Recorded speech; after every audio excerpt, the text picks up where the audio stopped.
On a money na irika voiture. Voiture no mo ça.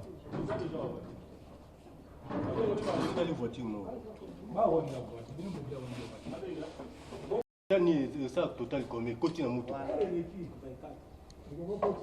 24 bêtes calculé.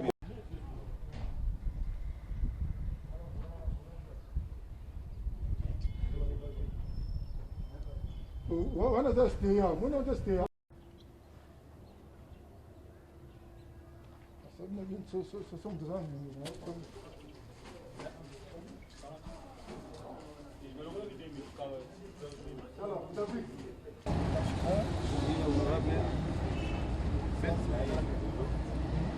Beto sepa na doya de Yokusu. Beto bana couloir Kisangani. Beto sepa na kado ya de Yokusu mepesa beto bana Matadi. Tome lomlani ngendolo ya mbote na mambo nyonso. Et puis maladie ya malisa na bola beto population ya Congo central de Lomba. Merci na papa de Yokusu na mambo mbote mesala. Merci beaucoup. Merci. Vous protégez bien. Ça va honorable. Beto sepa. OK. Ça va, on commence.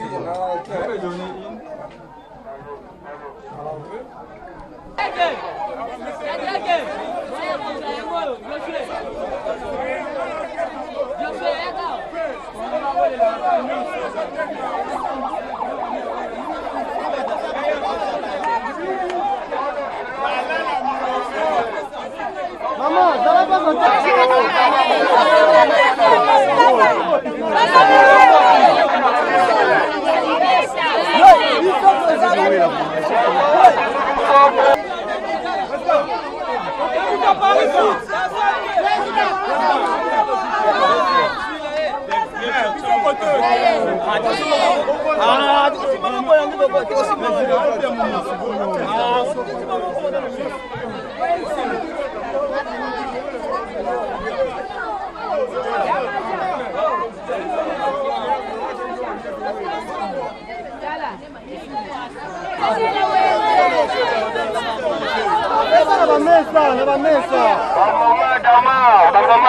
Papa Dama, Paria Bello, Kuluto Bello, Letia Bello, excellent.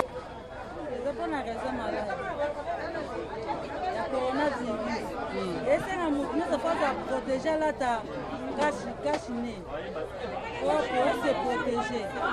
Ma casse, na oya eko sala na kati ya ndama.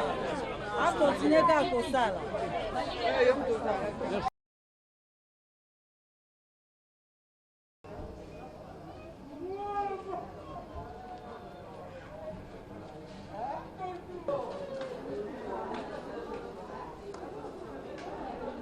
L'installation de l'hôpital général de référence de Kiamvu.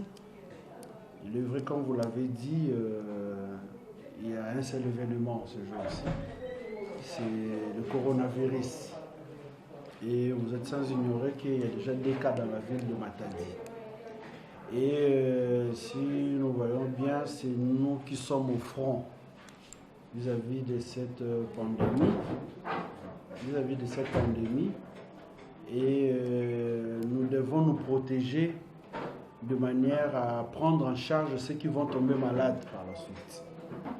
C'est comme ça que le geste que vous posez de la fondation Kisal Banda nous va droit au cœur par la remise de ces 2 seaux d'eau pour nous laver les mains et quelques cache-nez des solutions hydroalcooliques.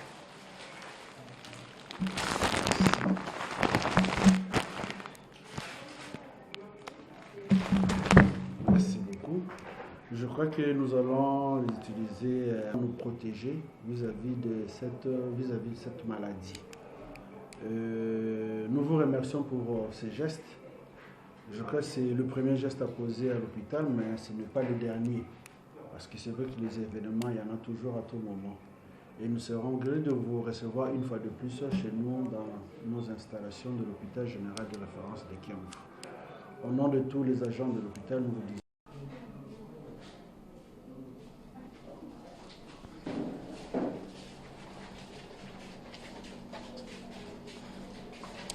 Tiens. Au revoir, merci.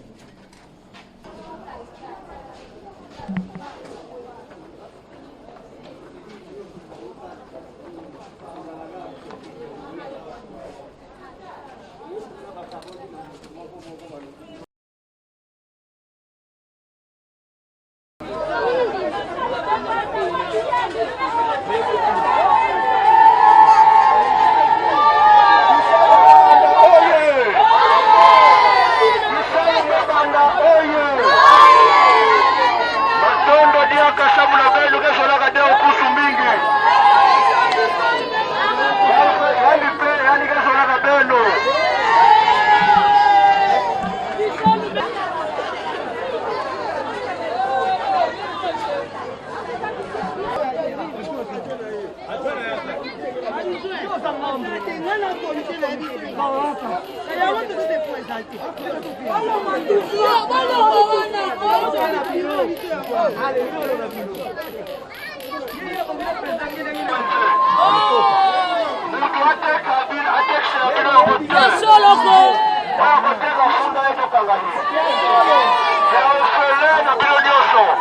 Banda mazoni, kati kwa kina kwa la beto, ulevu na corona, beto mona to beto mona fe, ya kemo tena nime meku wa mendina. Awe kele samna kukipati na kukitanina. Mode ko kitania samu maladi yai. Kisi na bilongo na u ya kele TTV. Quand on est wenje, normalement, on a vendu tout ça dans plein de villes. Donc respecté par 1 mètre. Maintenant, quoi c'est l'usine? N'a pas entré dans la wenje, et mon passe. On a compris dernier là, et donc ça que attaque kanga, bombo, ninoa, samumate. Yapi mavia baramuninga, mayai. Du mayai. Makashi ne yabe no mundo. Makashi ne yabe no mundo. Tona na réseaux sociaux que ono rincha ba nzenza magana kutrike ba makashi ne. Na yau papa te yo kusu bomba na peto. Akina ba mwa peto salisa yao na ndio atsala sana. Do makashi ne ya ibame no wonga fe. O ba metrike yao 1. Même akona na ma sœur. Najua tarasani wakati bila bana kio ya mesa la mina awa na matadi samu tozo na mama mzee na kuala tena manima ono makashi nema katwa na shi katwa na jela kia vitu tuna matadi kwa kila neno yai tanyaka ubwena samu tu kandina na malani makantini ya maza tumuna ke Kuna la kukota, mata ina kata, mati kukula maboku, kukula masafoya hii, kama manisa, ndio kalenda mimi simu. Kwa hiyo kama mwana ke tumba hadi.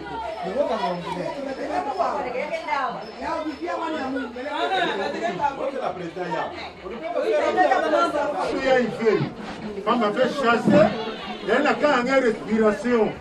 Pour ça la fait indi. Mais non soya hii, usanga ndio kusala mpindi yai. Naona mama baba yai katuna hii. Katuna. Nika nzambi tambula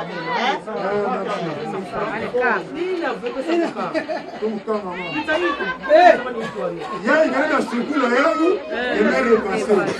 Lakini visa jini. Yai ngana sukula emere pase. Tu fuma ya yaba na mama belu tambiba. En tout cas, na fondation qui salue mes banda, me vutusilani kifunda matondo. Na mutindu ke amekuiza pesila beto bakashine beto kabula na zando abeto. En tout cas, me vutusilani kifunda matondo. Na bafumu na karape zola landa fondation baba kaneti exemple nande. En tout cas, papa de Okusi to metondela nye matondo mingi. Kisalu ya kwenda na ntwala. Merci beaucoup.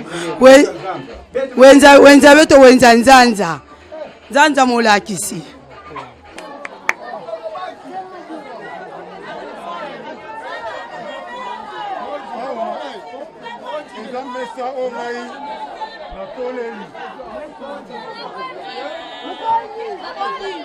Matondo mingi na papa de Okusu na yaya limesadila beto na kusa kupesa beto bime ai samu na beto okanga mbombo ya protéger beto. Merci mingi nzambi yani sakumuna tatamana kusala kisalu ya meme sana kusala samu na beto.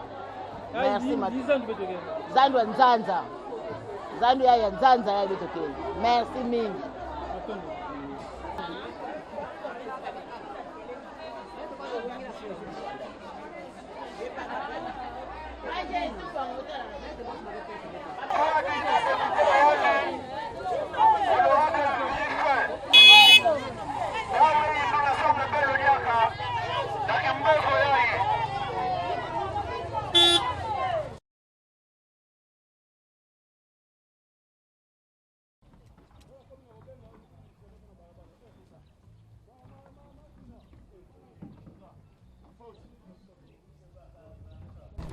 Depuis hier ou avant-hier, on a fréquemment le corona est avec nous.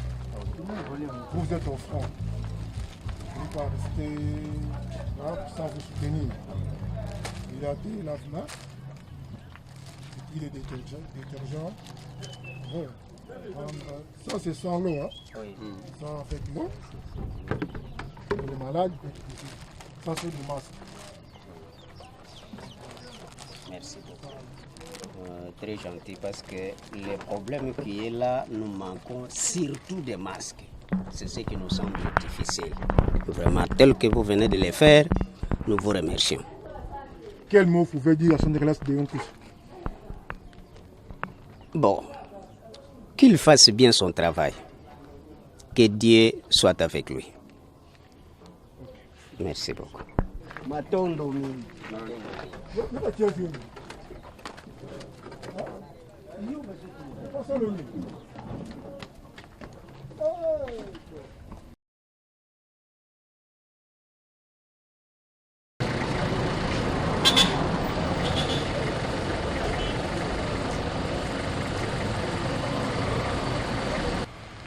Moi, c'est l'honorable Rifin Kissilou, son premier cyprien, qui est resté ici, qui siège ici à l'Assemblée professionnelle de Matadi.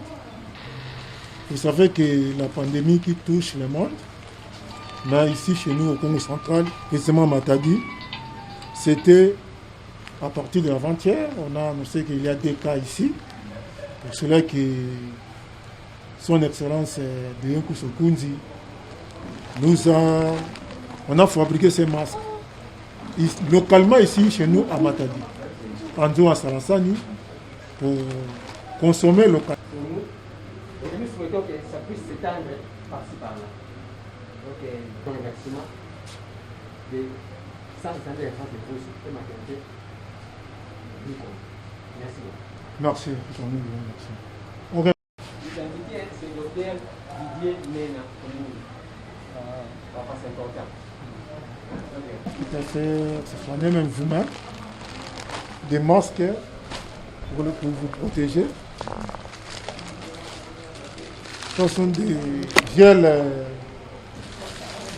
alcooliques. Vous pouvez dire comment. Ce sont des savons liquides. On peut utiliser comme ça. Monsieur le ministre, Yonkous Okunzi Likawa, qui est déjà un fils maison. Un fils maison, quand je dis fils maison, c'est-à-dire que Matadi, c'est son fief.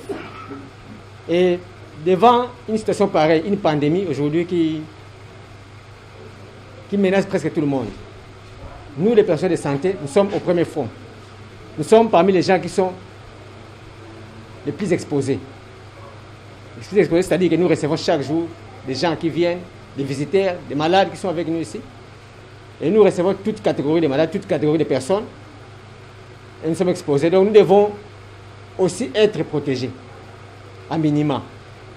Et pour être bien protégés, il faudrait que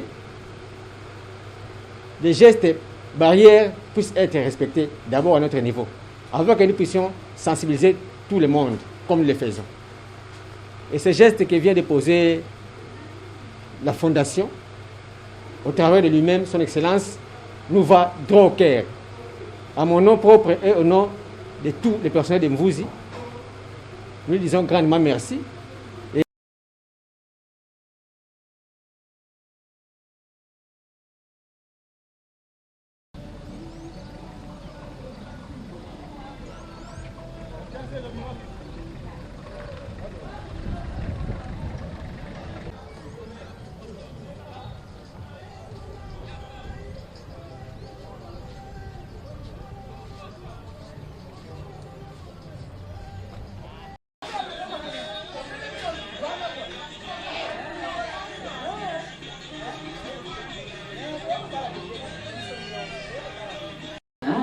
Donc, président Tshisekedi côté on n'a pas voulu aller monter malgré Banyama Pérez. Voilà. C'est pas moi Banyama. Donc, pour aller dans les Arabes, on va incroyable. C'est là que nous avons prévu les lave-mains, et puis les masques, parce que les masques, ces masques, ce ne sont pas des masques importés. On fabrique ça ici localement. Nous avons fait ça à Sarasane pour que vous soyez bien protégés. Moi, je suis le son premier. Donc, ça.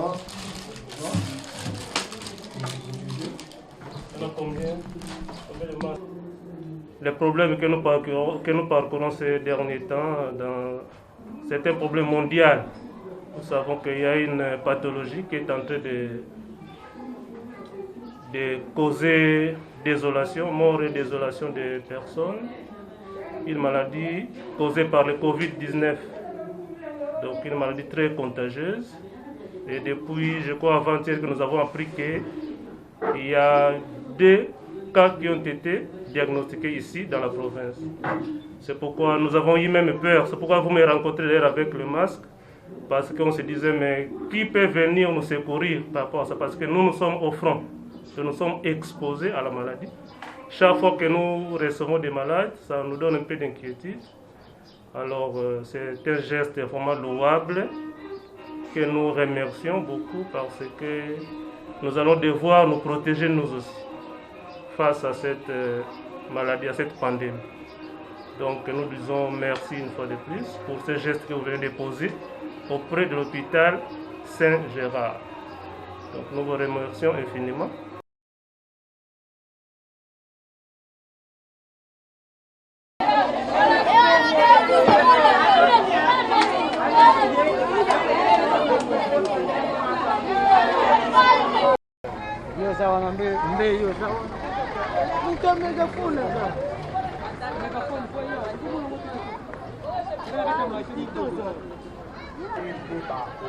Ça montre une visibilité.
La cantine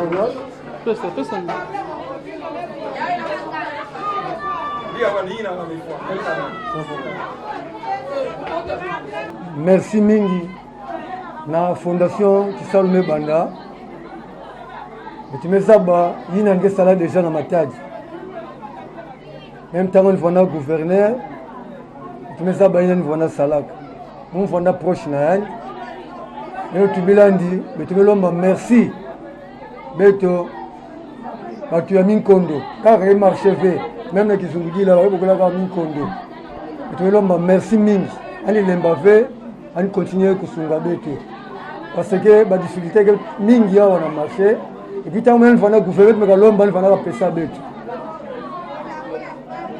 mingi ya tout ba fait betumelomba merci mingi Zambi Bolilandi, il n'a même manqué. Saman continue pour saluer Saman. Merci. Merci. Merci.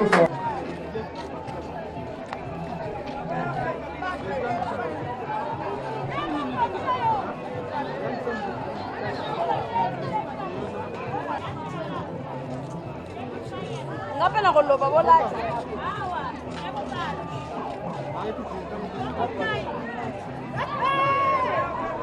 Deyo kuso azalaka papa na bana eyebanaki desheke yako yako tikela biso babiloko oyo ye aza papa na bana ebele tala kaka biso koto topona ye il faut kaka tout le temps atikaka biso te en cas de problème amimonisaka antuka yango wana aumela asimba libende de yokusu wana aumela papa na bana ebele tala makambo sali awa tozanga bambongo tosomba kala mingi te bauti awa kotekala biso yango mbongo eza nango te me tomonaka mbala moko jipe ye o de yokusu atindi biloko oyo o esengo makasi papa oyo umela simba libende o bazodute kesa bachinois te yo moko somona te oyo batongi yango na nzo atala sani epai ya bamaser ozomona eza bachinois te mpe eza bien ndenge eza boye soki ebebi osokoli ozwi mwa fero tie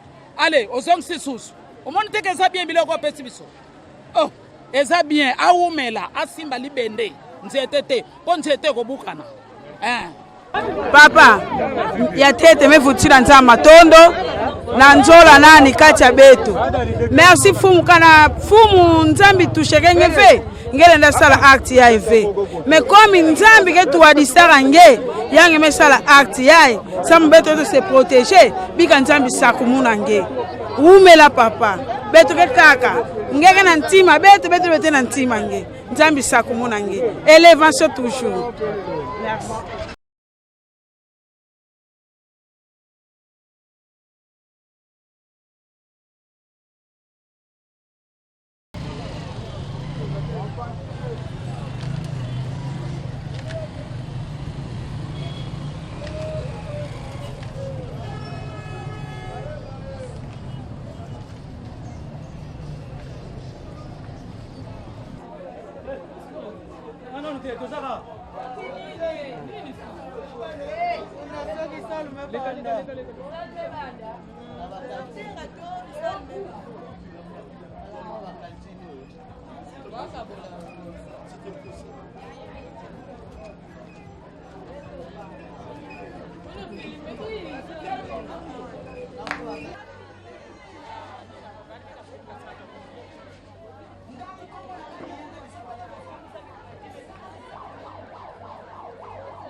Papa mume sepela mingi mume encourager parce que mesala samu na population ya Zando mvimba do mutu nyonso kena okasa kubaka ya oleka ni bimisala 500,000 fani sumba andike baka ofele betumeka emersen ni continue modeli na kusimakana ba mama ve na kusimakana be population ve parce que ya ondeke monte seke muntu ya kamolenda tu.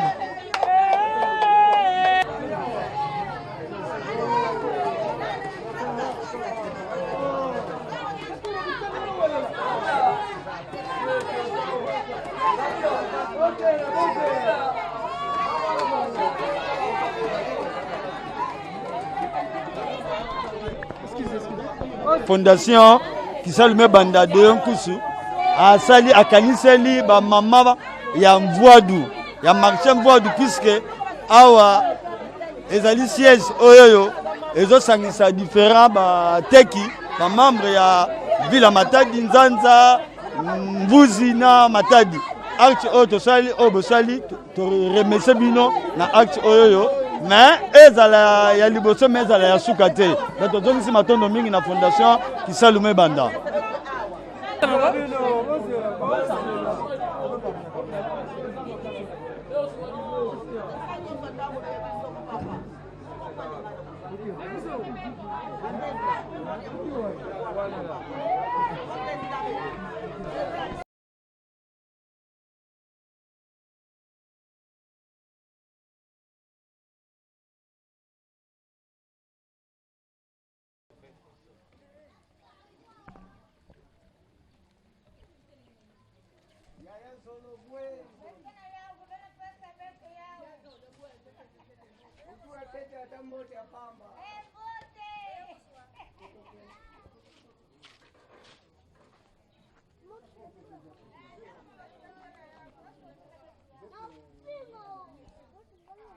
En tant que la fondation Salomé Banda, il y a un coup d'abord c'est l'amour du peuple,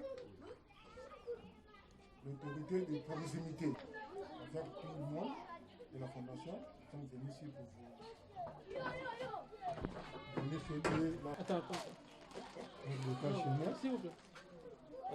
Fabrication locale, on a fabriqué ça ici en disant ça ensemble. N'ayez pas peur, ok? Bon, vous comprenez, nous savons que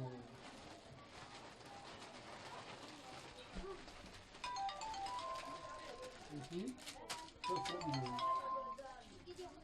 les détecteurs. Hein?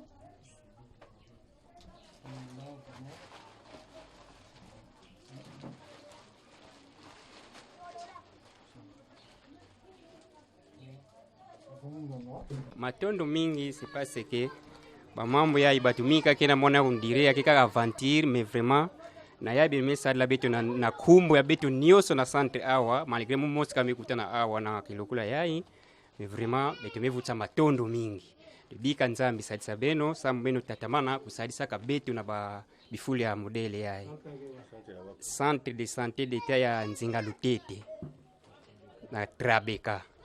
Oui.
Na maneti.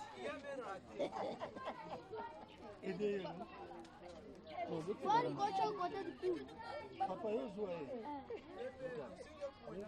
eza hygiénique faut asakanga yema utamsuna sana unatiko tikele unasika papa deyo na fasonga mezodila betu kwaku na kutindila betu bima yai betu kana kifufu vetu betelenda baka osamna nini betu kana mbongo ve kasina nioso yai ingemesala na kutindila betu bima yai vrema papa betu mevutula matondo na fasonga kezodila ka betu kwaku na Trabeka Nzinga Lutete betu pe betu mezola ngemingi bika ngevuanda nge sale kisala ngena mbote nyoso papa merci mingi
Merci beaucoup Fondation qui Salomé Banda samna kimi yangi mepesa betu samia sunga betu yata yene betu bimbevo mutinu mikumine betu na bwala betu yai parce ga samna mambo modela play merci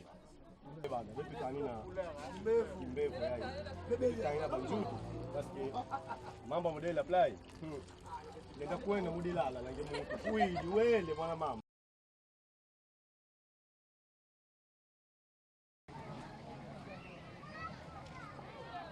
Lekana sima.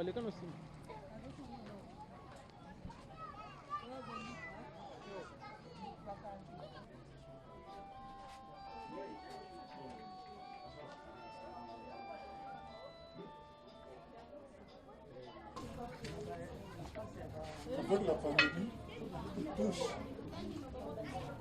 le monde et notre enfance, ainsi maintenant pour le moment, on fait des batailles avec les deux cas malades, du monde.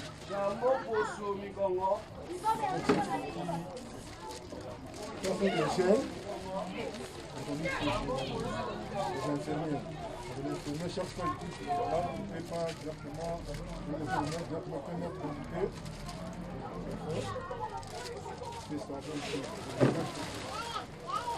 c'est 24 heures.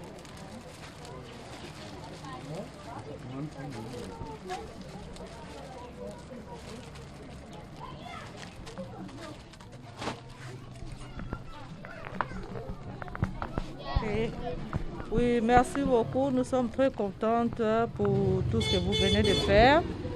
Malheureusement, nous tous sommes vraiment pour lutter contre le corona parce que c'est une maladie qui nous survient internationale dans le monde entier. Nous sommes vraiment là pour lutter contre le coronavirus. Merci beaucoup.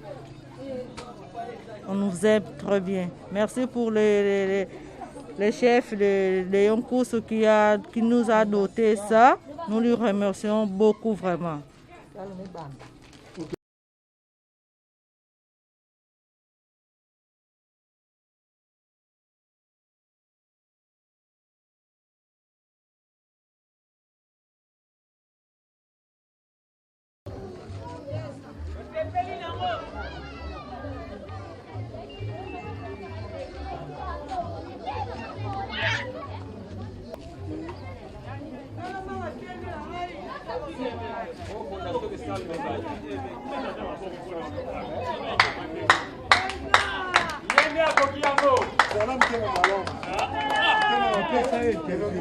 Na kuyamba vraiment équipe yange na ngemosi awa samu na kuiza pesa betu tete kantina na kelke ba savoyai parce que maladi yai ya kile vraiment faut mutunyo surtout andi noa na sana kutinisa kimbevo yai kantine ngem pesa yai ya ke kantine vraiment ya ke épargner mingi pe ke tinisa kimbevo mingi na kati ya zando bete ya pompage parce que na kati ya ba instruction ba pesaka il faut basukulaka maboko pamba mais ba isukule maboko pamba wapi bete na kata zando na le public nanga kimange yai ya ke sala ke mutu nyonso tu ke na teka na zando soti ina ke na kuza sumba na zando tu ati ina ke na luta po bete zando bete na kata balabala ya ke fona ke même diambo moske aider pe ke épargner pe ke se protéger ça mona en tout cas muzola venge suka kaka na yai menge sa diaka please ngimse mona zando beto babima ngena kuzanga beto.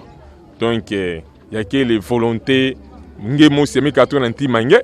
Ngemo ne ke non. Po pompage kwa ke tama. Pas tout mingi bagé suka na bandimba kuna. Mais ngeme kuisa kote kwa seke ngena souci vraiment malade ya vraiment ya kota fait na kati ya zando de pompage. Ba mesa. Nous sommes dans temps de pesa après. Non isana. Kwenda fana meza bana kuza pia nge. Bebe kuza disi jeli, kumeferi.